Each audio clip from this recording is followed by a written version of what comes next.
देश के सबसे बड़े सूबे यूपी में किसी भी राजनीतिक पार्टी का मुंह ऐसा नहीं है जो अपराधियों को लेकर दो शब्द बोल सके। ऐसा इसलिए क्योंकि कोई भी पार्टी ये दावा करने की स्थिति में नहीं है कि आपराधिक छवि वाले लोग उनकी पार्टी में विधायक, सांसद या पार्टी कार्यकर्ता नहीं है। अपराधियों को लेकर एक दूसरे पर आरोप प्रत्यारोप करने वाली यूपी की सभी पार्टियां खामोश हैं। उन्हें अच्छे से पता है कि इस जबानी जंग में उनके भी कपड़े फट जाएंगे। राजनीति के अपराधीकरण को रोकने की चर्चा खूब होती है, लेकिन जब टिकट बांटने की बारी आती है तो कोई भी दल अपराधियों को टिकट देने से पीछे नहीं हटता। अपराधियों को टिकट बांटने में भाजपा, कांग्रेस, सपा, बसपा हर दल आगे हैं। चुनाव सुधार के लिए काम करने वाली संस्था एडीआर ने अपने अध्ययन में खुलासा किया है, भारतीय जनता पार्टी ने पहले चरण में 36% आपराधिक उम्मीदवारों को मैदान में उतारा है। इनमें से 16 यानी 19% उम्मीदवारों पर गंभीर मामले चल रहे हैं। कांग्रेस ने कुल 83 में से 35 यानी 42% आपराधिक उम्मीदवारों को टिकट थमाया है, जिनमें 22 यानी 27% पर गंभीर मामले चल रहे हैं। बहुजन समाज पार्टी ने इस चरण में 32 उम्मीदवार उतारे हैं। इनमें 8 पर आपराधिक और 4 पर गंभीर आपराधिक मामले चल रहे हैं। इस प्रकार सपा भी अपराधियों को टिकट देती आई है। कैराना से नाहिद हसन, मेरठ से रफीक अंसारी समेत अन्य आपराधिक छवि के नेताओं को लेकर सपा ने कई आपराधिक चेहरों को टिकट दिया है। यूपी की सियासत की बात करें तो उत्तर प्रदेश सबसे बड़ा राज्य है, जहां की आबादी 22 करोड़ से ज्यादा है। इतनी आबादी पाकिस्तान के बराबर है। यहां सबसे ज्यादा विधानसभा और लोकसभा की सीटें हैं। यहां से 80 लोकसभा सांसद और 403 विधायक चुनकर आते हैं। एडीआर की रिपोर्ट के मुताबिक 2019 में चुनकर आए यहां के 80 लोकसभा सांसदों में से 44 सांसदों पर आपराधिक मामले दर्ज थे, जबकि 2017 के विधानसभा चुनाव में चुनकर आए 403 विधायकों में से 147 पर क्रिमिनल केस दर्ज हैं। 2017 के विधानसभा में 403 सीटों के लिए 4,823 उम्मीदवार उतरे थे। उसमें से 17% यानी 859 उम्मीदवारों पर आपराधिक मामले दर्ज थे। इन 859 में से भी 704 तो ऐसे थे जिन पर गंभीर आपराधिक मामले थे।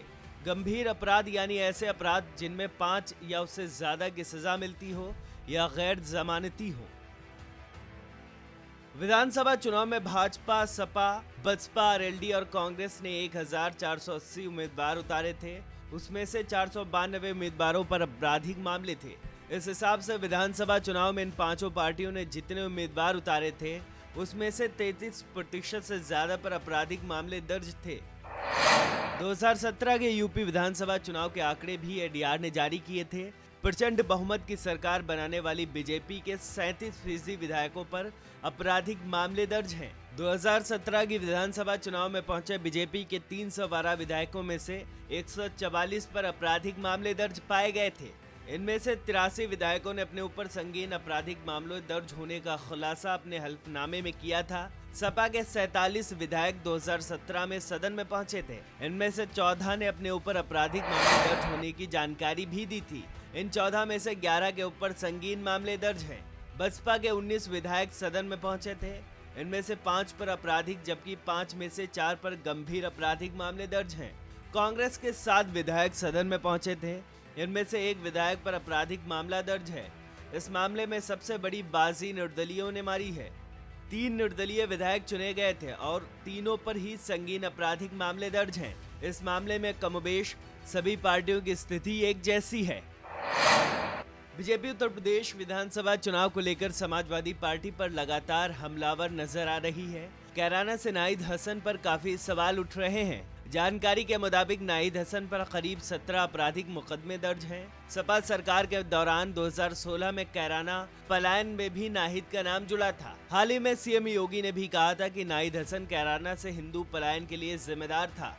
बीती 15 जनवरी को सपा रालोद गठबंधन के उम्मीदवार और वर्तमान में कैराना से विधायक नाहिद हसन को गैंगस्टर एक्ट के मामले में कोर्ट ने 14 दिन न्यायिक हिरासत में भेज दिया है। यूपी की विधानसभा का दृश्य देखकर आसानी से अंदाजा लगाया जा सकता है प्रदेश में अपराध और राजनीति के बीच तमाम कस्मों के बाद भी क्या सांठगांठ चलती आ रही है। हर चुनाव में कैंडिडेट का पूरा ब्यौरा जमा करने वाली संस्था एडीआर के आंकड़े 60 गार्ड को उजागर करते आए हैं। केंद्रीय चुनाव आयोग ने दागी छवि के उम्मीदवारों में जनता को जागरूक करने के लिए दिशा निर्देश भी जारी किए हैं। प्रत्याशियों और उनके राजनीतिक दलों को अखबारों और टीवी चैनलों पर 3 बार विज्ञापन देकर आपराधिक ब्यौरा बताना होगा। चुनाव आयोग की ओर से आपराधिक छवि के उम्मीदवारों पर दर्ज मुकदमों के ब्यौरे को विज्ञापन के रूप में प्रचारित करने के लिए इससे पूर्व 10 अक्टूबर 2018 और 6 मार्च 2020 के निर्देश जारी किए थे, लेकिन इस बार इसे अनिवार्य कर दिया गया है। उत्तर प्रदेश में 7 चरणों में मतदान होना है। इसकी शुरुआत 10 फरवरी को राज्य के पश्चिमी हिस्से के 11 जिलों की 58 सीटों पर मतदान के साथ होगी। दूसरे चरण में 14 फरवरी को राज्य की 55 सीटों पर मतदान होगा। उत्तर प्रदेश में तीसरे चरण में 59 सीटों पर, 23 फरवरी को चौथे चरण में 60 सीटों पर, 27 फरवरी को 5वें चरण में 60 सीटों पर, 3 मार्च को छठे चरण में 57 सीटों पर और 7 मार्च को 7वें चरण में 54 सीटों पर मतदान होगा।